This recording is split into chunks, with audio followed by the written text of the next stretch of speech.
0 to 5 discipline, 5 to 12 training.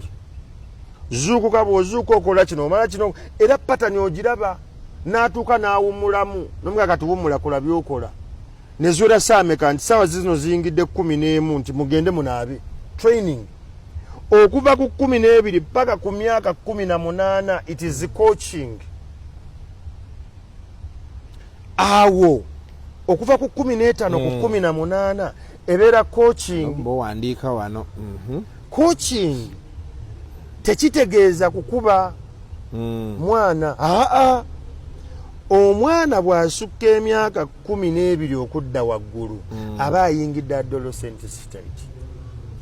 Kitegeeza olina kwogerezeganya naye because obwongo bwe bumugamba nti mugezi nnyo kusinga era alaba nnyo, so they are a little bit resistant and reactionary. Barebo babeera bayeekera omugamba ddeeno nayo ddeeno tabitegeera. Bw'atuuka mu myaka egyo aba takyali wa kibooko.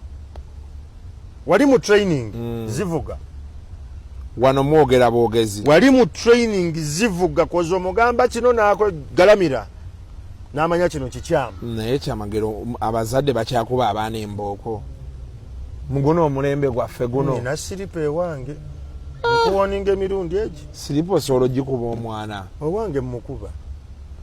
Kyamagero, that is not right. What is right? Yeah, much as yes we want to. What is I right? mean, there has to be other punishments a child can take that is not beating them. Ogezanga eriwa. Musibire mu kisenge. Omugambe, we are isolating you from everything happening this side because weeyisiza bubi. Ekintu kyokola. Make them miss what they want. Ekintu kati olaba byoyogera ebyo. Eyo nkola y'abazungu abalina ze bayita mental health faculties ez'amaanyi. Wawulidde omwana eyeetuze emyaka 9 kumusibira muki mu ruumu kumwawula ku banne because as Africans tetunnatuuka waawo. Ebyo byogera bya luzungu bikola eri Bulaaya. Wano omutunuulira bwoti mmanyi olaba lumulinda alina engeri gy'atunuulira abaana be buli omu n'afuna leveling nga tabakubye. Olumu sinze nzija n'okkuba. Actually at times I play the good cop. Naye agenda n'akola ekintu nze ne ntunuulira mukyala wange ye n'amutereka n'addamu n'ago oba oli awo genda owulira nga bapapalaawo nga nze nzija mujjawo nga mugamba naye bakugamba kino. It's intentional. Naye omwana kasita aweza emyaka 12 okudda waggulu, that is 12 to 15 years rather to 18 years, mwogerezeganya otandika omulaga ensi. You're coaching him.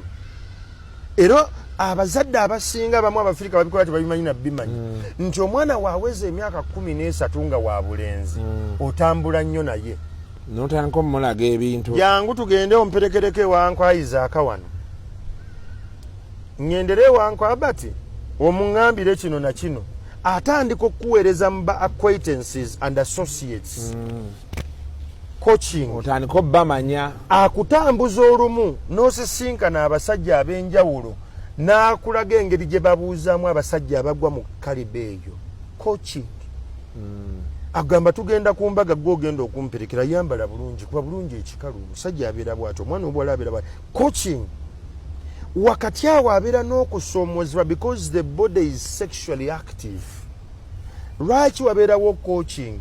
Nti obeera ne window of entry okumanya ebimusoomooza, so tewabeerawo kibooko.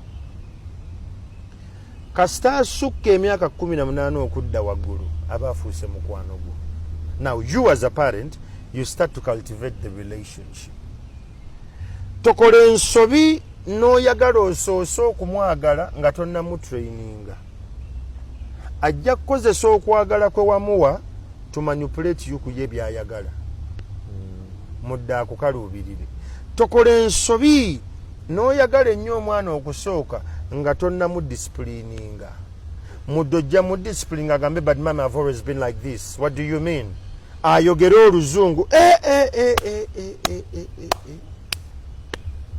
Kasita owulira omwana nga maama we ayogera, taata ayogera, The parent did not discipline, but loved a lot.